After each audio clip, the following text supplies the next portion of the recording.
Hey guys, back with the post-game video here for game, I think that's game 64, 65, I don't know. Mariners fall to 28-36. They lose 4-1 tonight to the Angels. Win, lose, tie, we'll be here with the post-game recaps, talk a little bit about what we saw tonight. Just some of my thoughts personally on what transpired tonight. I thought George Kirby pitched fantastic. One mistake to Mike Trout, the 2-run home run.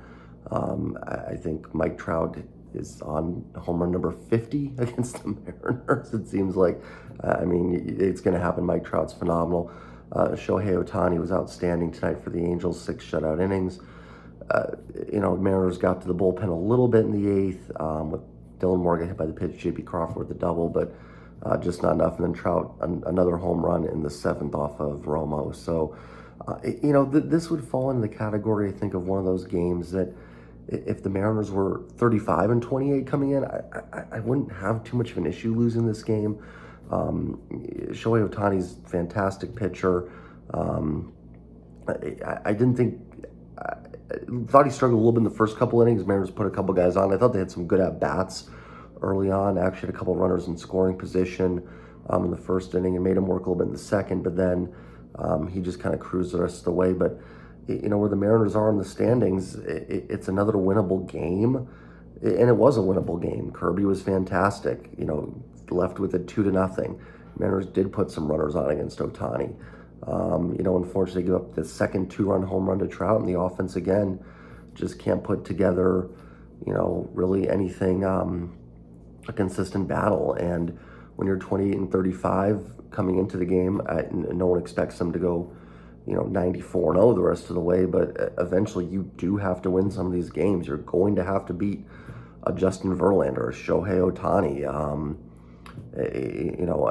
other aces somewhere, Scherzer, whoever it may be, or Cortez. You're going to have to beat some of these guys eventually if you do want to get back into that race. Still 4 games left, and now you had that 6-3 road trip that was very promising. Now you're 2-5 on the homestand, and you've essentially undone that entire road trip. You're back to 8 games under where you were after you lost that series to the A's. And Boston doesn't show a lot of signs of slowing down that wild card. You've got other teams you got to pass to. So, I said on Twitter, unfortunately last Sunday they wasted a 7 shutout innings from Robbie Ray. Yesterday Marco essentially gave him 6 2/3 1-run ball. And George Kirby today, and they've wasted all 3. Now, Ohtani was fantastic. Can't take away from him. And the Mariners won. The Angels could probably say the same thing, that, they wasted and lost a Shohei Ohtani start. But, it's just getting to that point where you can't afford to lose some of these games out there. They could bounce back and win the next 4 in this series. I don't know. And hopefully they do. But, we're at that point of the season where if the Mariners want to do anything, they've got to win 10 out of 12 at some point here, and they just haven't shown the signs to do it. The offense today, and it's such a shame because coming into the season, we had the hopes with Haniger, Kyle Lewis, hopefully, and when he came back, looked good. Jared Kelenic, based on his September last season, and you look at the lineup, they ran out there today, and it was just, especially with Ty France, he's got to get a day off, I get that, but I made a point on Twitter, and I'll stand by it. The Mariners' best chance to tie that game in the 8th was hopefully Jesse Winker walking and then Suarez hitting a home run. That was really the only opportunity they had to get that game tied. And you look in the bottom of the 9th, you had Cal Raleigh, Sam Haggerty, and Abraham Toro coming up. And that's nothing against those guys. Cal's been swinging a pretty good bat recently, turned it around. I guess it is something against those guys because I just don't have a ton of faith in a Raleigh being started there. And the lineup is just... when those guys, some of those guys are out, with Haniger being out, Lewis being out, a day off for Ty France. If JP, Julio, Winker and Suarez aren't doing it, the rest of the lineup's just bad. And, there was really no chance in the 9th inning for the Mariners to get anything going. They needed Winker to find a way on base and tell Suarez, hey, you got to hit one out of the park here, because that would have been about it.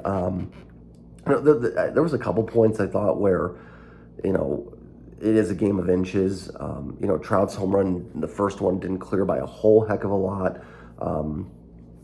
Gino just missed one by a few feet that Marsh was able to track down in left field. Julio had what looked to maybe an infield hit. He was out, but, by half a step. There was another play, too, where it was like just kind of a bang-bang. I forget what it was now, but I don't remember. But, I mean, it, shows you where the game of inches can be. Even Cal Raleigh in the first inning, I thought hit that out pretty hard to Jared Walsh. I can't remember the other play. I talked about Marsh Marsh made a diving catch on a J.P. Crawford liner the inning before the Julio infield hit. It would have been with 2 outs, nobody on. I don't know if it would have done anything, but game of inches. But unfortunately, the Mariners don't have inches to spare in the standings right now. Like I said, they've been 35-28. I think this is a game that you can kind of throw away, but at 28-35, they need to win some of these. In terms of other stuff in the game, Sergio Romo gives up another 2-run home run. I don't know if Romo is going to be very long for the roster. It'll be interesting to see what happens this weekend. Saturday, they're probably going to have to make some sort of roster move. They might get, I don't know how doubleheaders work anymore. You may get an extra guy for the doubleheader, so they may end up getting to just call somebody up because someone's going to have to make a spot start. They're not going to start Logan Gilbert on 3 days rest. I imagine Flexen will start one game and then a new pitcher will start the other one. But if they need to make a roster move, I do wonder if Romo is a guy on the outs here. And, you do start to wonder how long Scott Service does have. I don't think he did anything tonight that I thought was that brutal. He had a really tough day on Thursday. I'll talk a little bit about today's Thursday, Wednesday. I'm a little confused on the pinch hitting of Trammell. Taylor Trammell was pinch hit for by Sam Haggerty in the, 6th, 7th, whatever it was. And I get Trammell probably struggles against lefties, but the Mariners they need influx of young talent. I mean, you have Julio. Julio looks great, but Jared Kelenic hasn't proven that he can hold down an outfield spot. Mitch Haniger's probably gone in the offseason as a free agent. Jesse Winker hasn't hit yet. Let Taylor Trammell hit against lefties, see what he can do.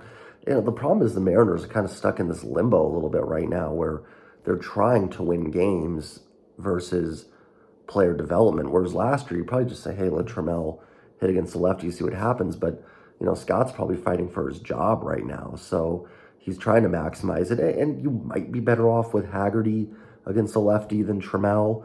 But I think where this team's at and what you need, see what Taylor Trammell can do. Maybe he can hit lefties. You need that influx of talent. Like maybe Taylor Trammell, he wasn't a nothing prospect. He could be someone that maybe can hold down that right field position for a few years. I don't know if he'll be Mike Trout, but he could be an everyday major league player. So I think it's worth it to give him some at bats against lefties. And it's not like you've got.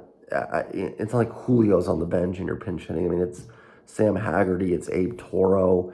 It's guys that just, are role players at best. So I do think Scott's probably feeling the heat a little bit. I'll dive a little bit back into yesterday, the game against the Twins on Wednesday and the 7th inning that Scott Service had. I want to be clear, I had no problem with him going to Paul Sewald and taking out Marco Gonzalez. I know that was... Some people were ripping that, but, right-handed hitter up. Sewald's rested. Marco's at 90 pitches. You could... I'm all for leaving starters in, let him finish out and fine leaving Marco in, but a rested Sewald is actually probably the better option. I do feel a rested reliever is better than a tired starter. Fans don't like it because they want to see the starter go 9 innings, but I had zero problem with that move. And this is yesterday's game. It's Minnesota.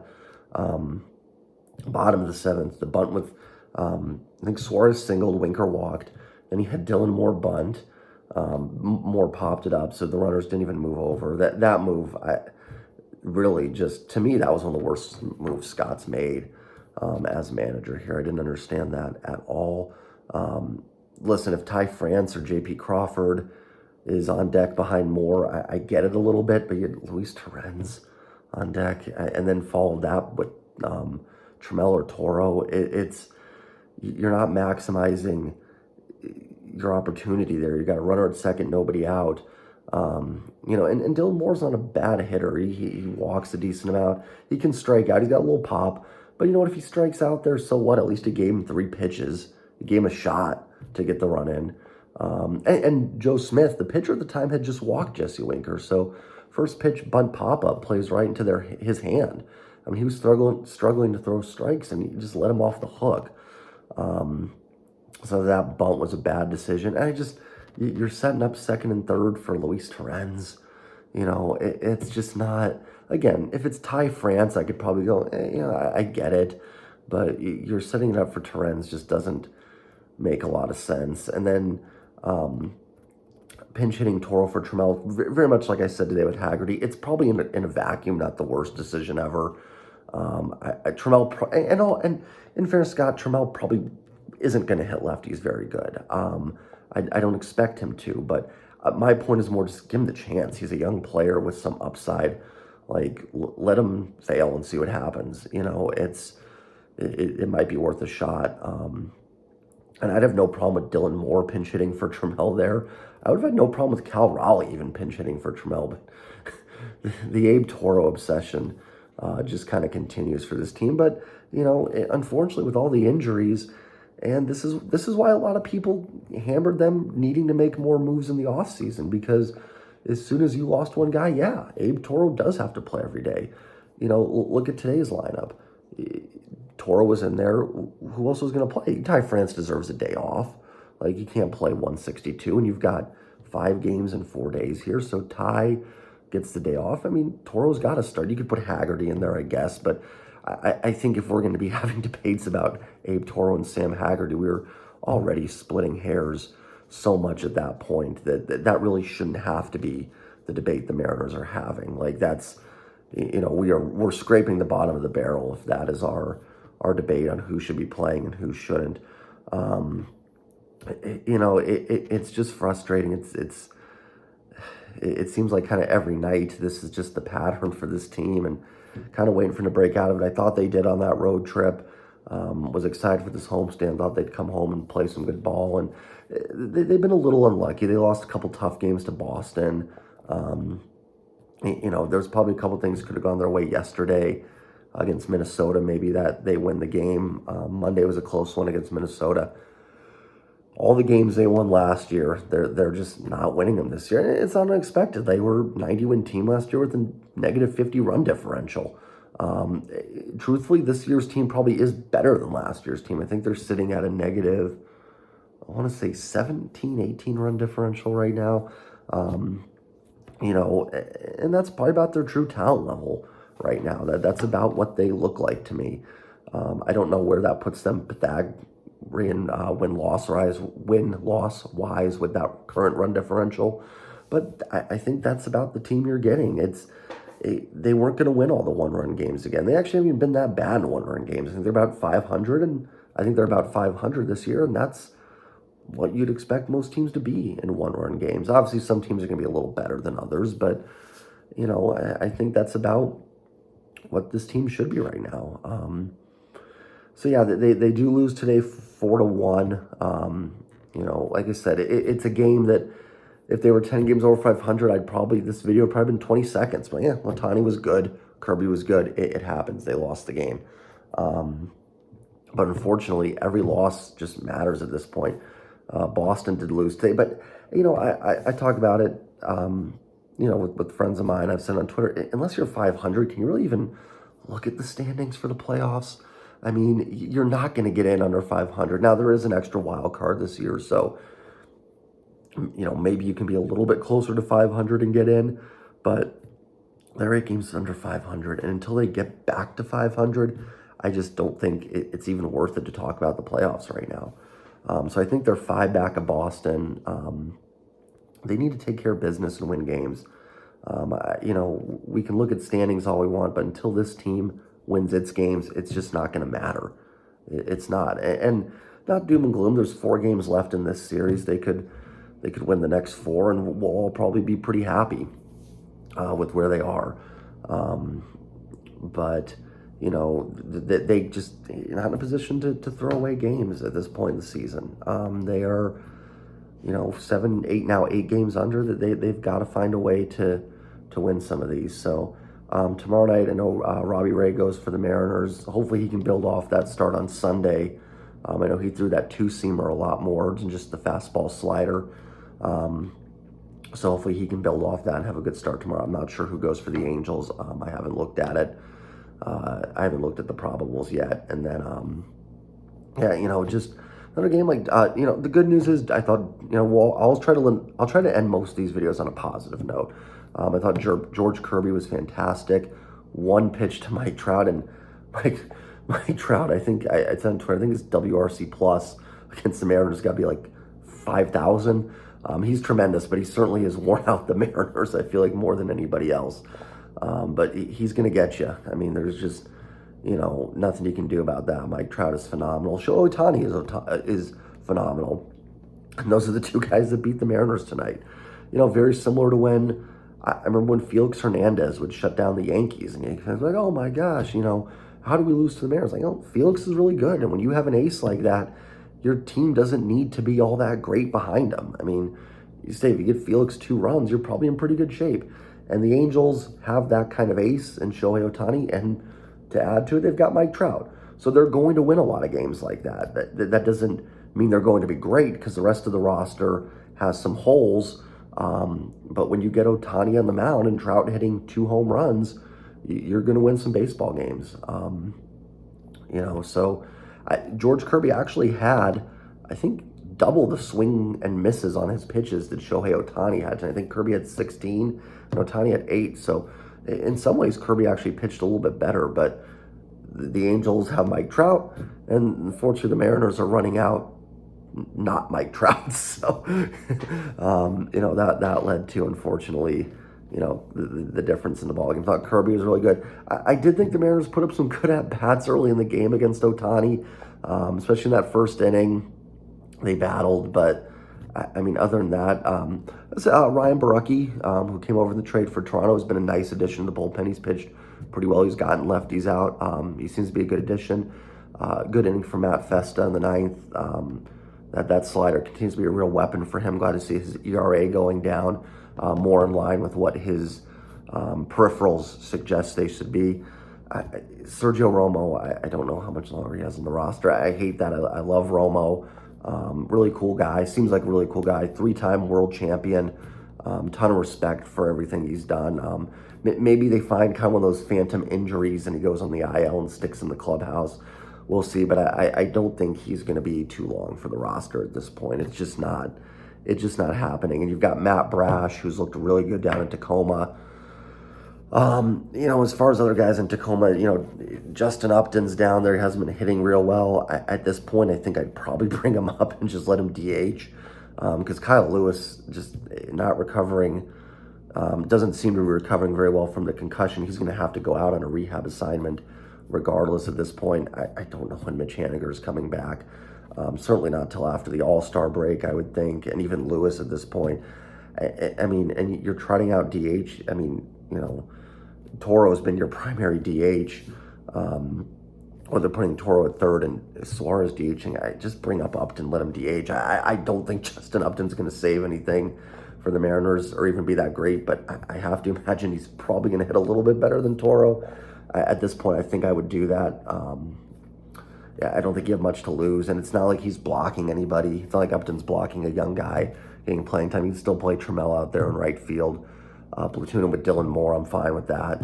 And, maybe salvage something here. So again, Mariners lose. I talked about some of the positives, Kirby, Borucki, Festa, some good at-bats in the first inning. That's not a very good night when your positive is a couple good battles in the first inning. Hopefully Robbie Ray gets them on the right track tomorrow, and hopefully they can start to string together some wins. There's still 97, 98 games left, so there is time. Baseball's a funny sport. The Nationals in 20, I forgot the year they won the World Series, 2019-18, were about where the Mariners are at right now. They went on a run. I know the Astros did it a bunch in like 03, 05, I think 07 or something like that. They started out poorly. It can certainly happen. You shouldn't give up on the season yet if you're a Mariners fan, but win games, guys. Start winning some of these games, and you're playing some teams that are 500. Start winning them. So we'll be back tomorrow. Like I said, no preview. Just it's baseball. Anything can happen. One game in baseball.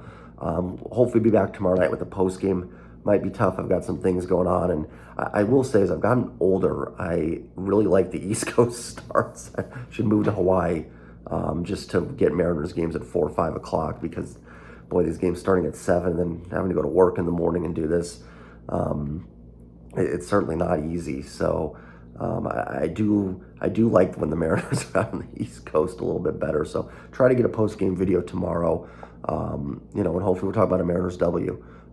Please subscribe, like, comment if you're a Mariners fan, Angels fan, baseball fan in general.